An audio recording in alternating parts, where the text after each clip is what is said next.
Assalamualaikum warahmatullahi wabarakatuh. Selamat pagi. Bagaimana kabar kalian hari ini nih? Semoga tetap sehat dan tentunya semangat untuk melakukan aktivitas dan mengikuti kelas hari ini. Nah, dalam kelas hari ini ada yang udah tahu materinya apa? Kalau belum tahu, materi kelas hari ini adalah tentang surat lamaran pekerjaan. Apa apakah kalian udah ada yang tahu tentang surat lamaran pekerjaan? Kalau belum, mari kita belajar bersama-sama.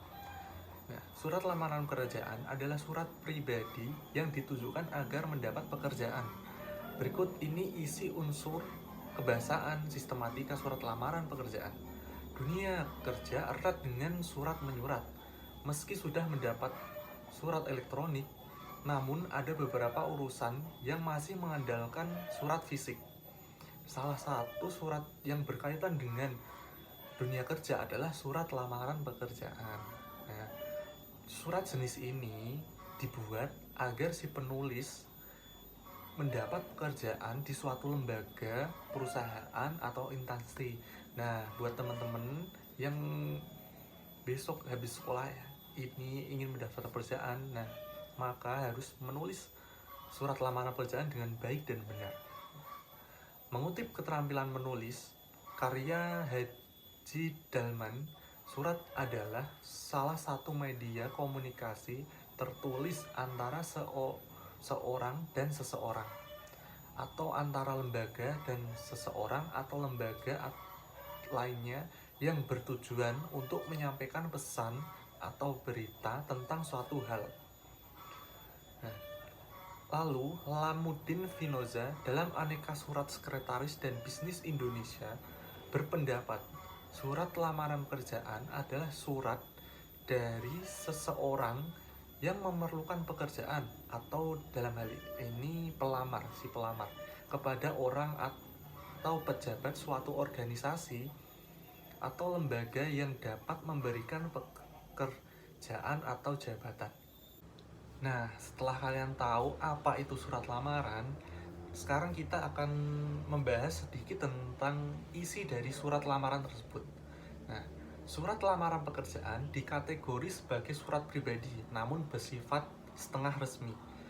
Nah, seperti isi surat pada umumnya, isi surat lamaran pekerjaan terdiri dari paragraf pembuka, isi, dan penutup. Nah, yang pertama, paragraf pembuka. Paragraf pembuka ini berawalan isi surat yang menyatakan salam, perkenalan singkat, dan pengantar untuk menuju isi surat.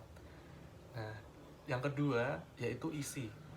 Isi adalah bagian paling penting dalam surat lamaran. Penulis menyampaikan dari mana ia mendapat informasi, lowongan pekerjaan, posisi yang dikehendaki, riwayat pendidikan terakhir, dan kemampuan lain yang dimiliki. Namun, isi surat harus dikemukakan secara efektif, singkat, lugas, dan jelas. Yang ketiga yaitu paragraf penutup. Bagian akhir surat yang mengandung harapan penulis, ucapan terima kasih kepada penerima surat, dan kalimat yang berfungsi menutup pembicaraan dalam surat. Nah, kalian sudah tahu kan bagian-bagian dari surat lamaran ini.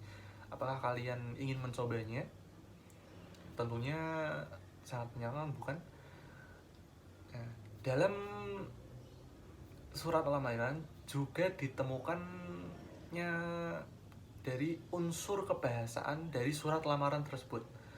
Nah, kaidah kebahasaan dan kepenulisan surat lamaran pekerjaan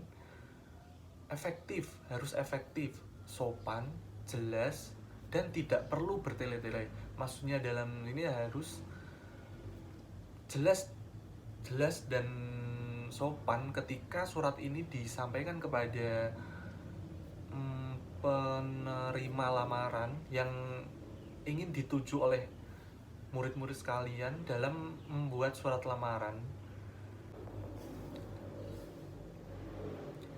Nah, berikut ini saya akan menjelaskan tentang atau mengenai unsur kebahasaan yang terdapat dalam surat lamaran pekerjaan.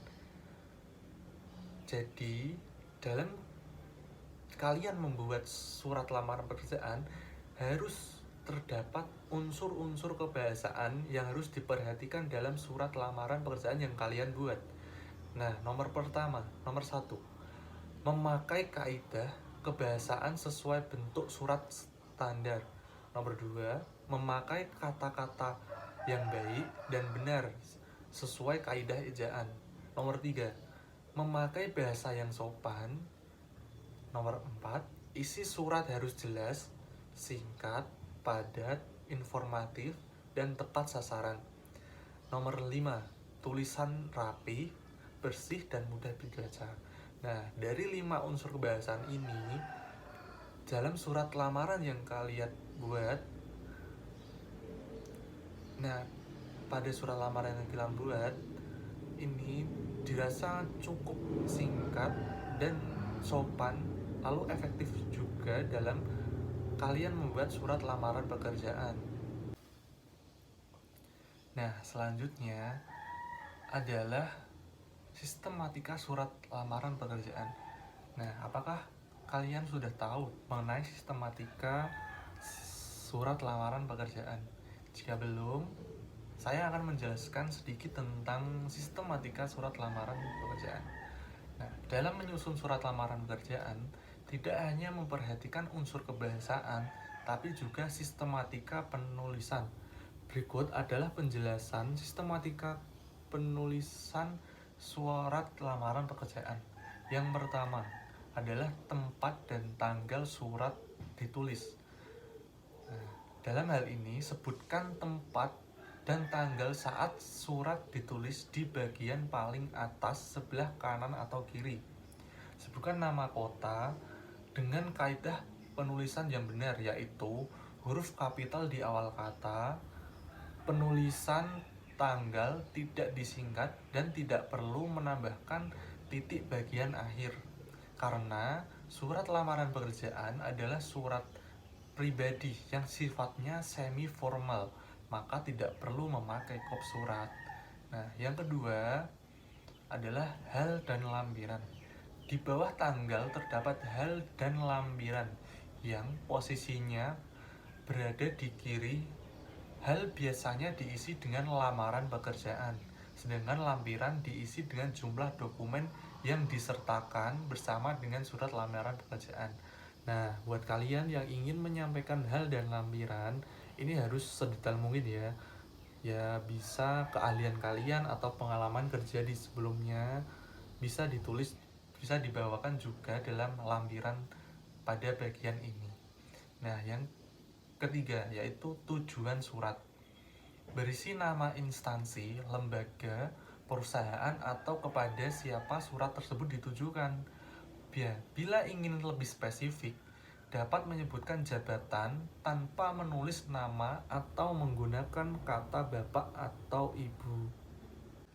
Di awal, gunakan akronim yang terhormat atau bisa disingkat dengan YTH tanpa disertai kepada.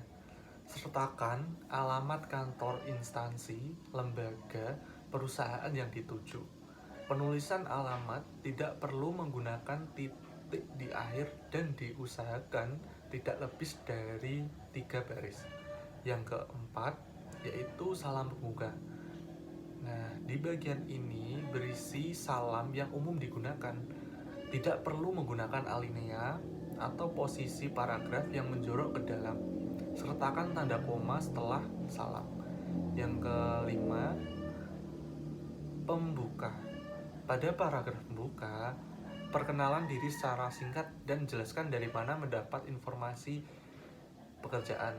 Contohnya seperti perkenalan diri, ya, nama dan alamat serta dan lain-lain.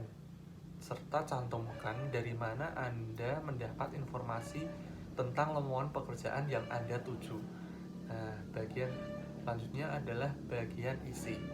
Dalam isi, lengkapi dengan perkenalan diri dengan menyebut identitas yang perlu diketahui oleh perekrut, seperti nama lengkap, jenis kelamin, tempat dan tanggal lahir, pendidikan terakhir, jurusan, dan kontak yang dapat dihubungi, bisa email dan atau nomor handphone. Nah, sebutkan maksud dari surat lamaran dengan menyebutkan posisi apa yang dikehendaki. Tambahkan kemampuan atau pengalaman yang paling relevan dengan pekerjaan yang dikehendaki. Hal tersebut agar perekrut semakin tertarik dengan lamaran yang dikirim. Contohnya, jika Anda mendaftar di suatu perusahaan di bidang marketing, nah sebelumnya Anda pernah belajar tentang marketing atau ekonomi, atau pernah sebelumnya Anda mendapat pekerjaan tentang di bidang marketing juga. Nah, yang selanjutnya adalah bagian penutup. Berisi harapan dari si penulis surat supaya diterima. Sampaikan ucapan terima kasih dan kalimat penutup lain. Nah, selanjutnya yang terakhir adalah tanda tangan dan nama lengkap. Pada bagian paling akhir, tuliskan salam hormat saya disertai tanda tangan dan nama lengkap si penulis di bawah tanda tangan. Nah, sudah tahu kan sistematika surat lamaran bagaimana? Apakah kalian ingin membuat surat lamaran? Nah, tentunya harus tetap bersemangat.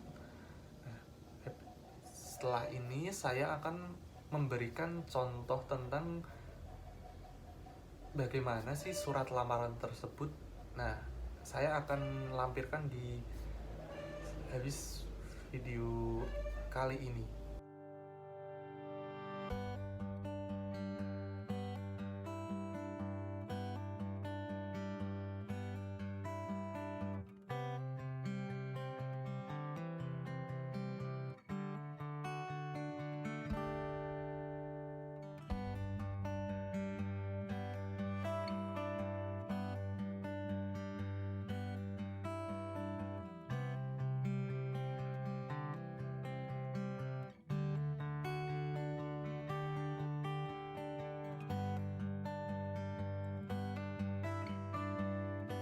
Nah, bagaimana setelah kalian melihat contoh dari surat lamaran pekerjaan?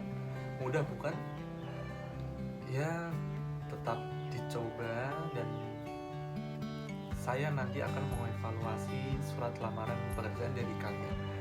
Nah, sekian materi surat lamaran pekerjaan kali ini. Jika masih bingung, maka kalian bisa menanyakan atau menghubungi saya.